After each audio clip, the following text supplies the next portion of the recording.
All right, let's jump right in. We usually think about our financial health with things like budgets and spreadsheets, right? But what if I told you the key to feeling in control of your money isn't just in your bank app, but actually in your biology? Today, we're going to look at how to literally reset your body's response to financial stress.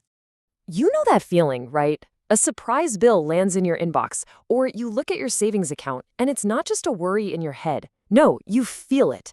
Your stomach drops, your shoulders tense up, your heart starts pounding. It's a total body experience. And believe me, there is a very real reason for it.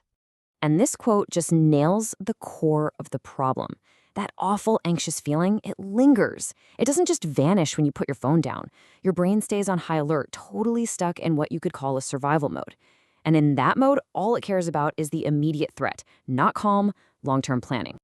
So what is actually happening inside our brains that makes us feel so completely overwhelmed? Let's get into the science of it, the biology behind that feeling. Okay, meet the main character in this story, a hormone called cortisol.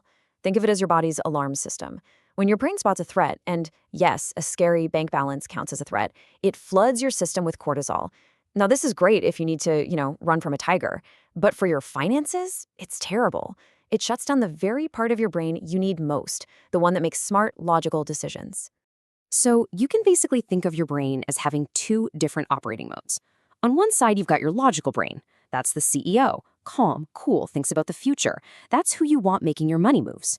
But when cortisol crashes the party, it shoves you over into survival brain.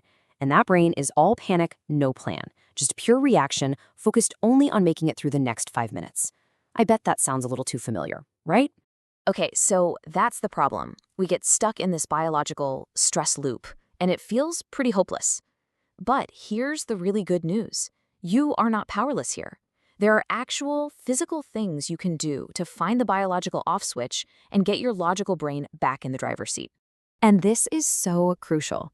You know how useless it is when someone just tells you to calm down? Well, there's a reason it doesn't work. You're trying to fight body chemistry with just your thoughts, and it's a losing battle.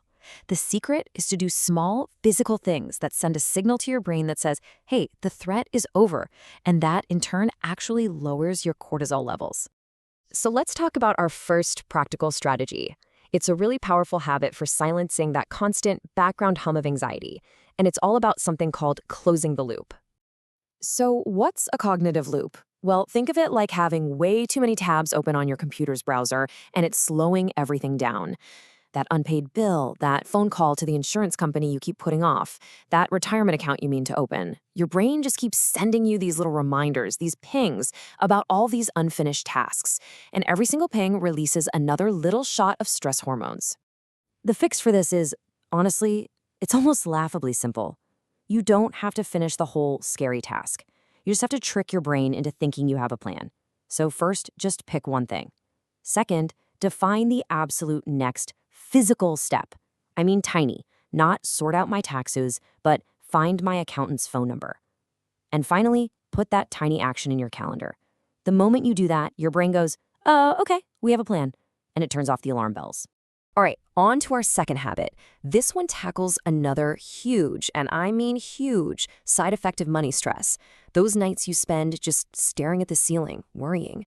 Financial stress creates this really vicious cycle. You worry, so you can't sleep. Then the lack of sleep throws your stress hormones totally out of whack, which makes you even more anxious and reactive the next day. It's exhausting just thinking about it. But there's a simple and really powerful way to slam on the brakes. And the answer is sunlight. I know, it sounds way too simple to be true, but the science is there. Getting direct sunlight in your eyes within the first hour of waking up literally helps reset your body's internal clock and gets your cortisol production back on a healthy schedule. We're not talking about staring at the sun, of course. Just get outside or even sit by a bright window for 10 to 15 minutes. And this is the most important part, leave your phone behind. This one small act tells your body the day has officially begun, and it helps get your hormones back in balance. So let's bring this all together, shall we? This isn't just about feeling less stressed out. It's about understanding the biology behind it all so you can gain a whole new level of control. It's about moving from being reactive to being strategic. So here are your two key takeaways, your two biological off switches. First, close those nagging open loops by defining and scheduling that next tiny action. And second, break that awful insomnia cycle by getting a dose of natural morning light. And if you remember just one thing from all of this, let it be this. You don't have to just wait to feel better before you can act better. By taking these small, simple, physical actions, you can directly change your biological state, lower your stress, and bring your smartest, most logical financial brain back online. So I'll leave you with a little challenge, not for tomorrow, but for right now. What is one small, nagging money task you can define the next step for and put in your calendar this very minute? Go ahead, do it. You might just be shocked at how much better you feel.